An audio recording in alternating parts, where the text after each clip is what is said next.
أعوذ بالله من الشيطان الرجيم.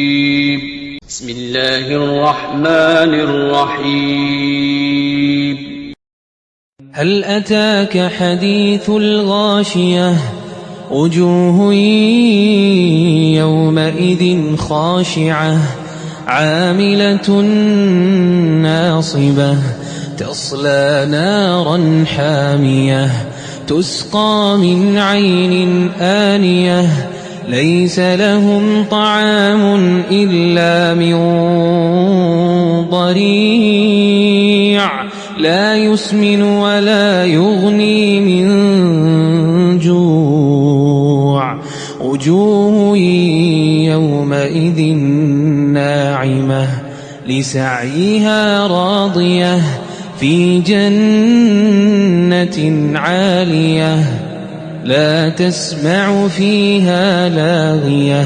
فيها عين جارية فيها سرر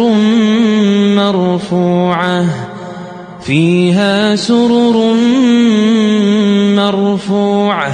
وأكواب موضوعة ونمارق مصفوفة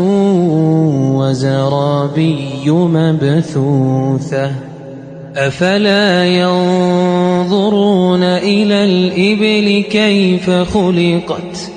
وإلى السماء كيف رفعت وإلى الجبال كيف نصبت وإلى الأرض كيف سطحت فذكر إنما أنت مذكر لست عليهم بمسيطر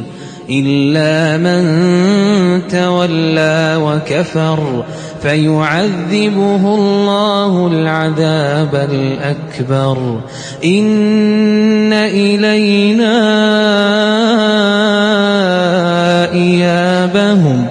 ثم إن علينا حسابهم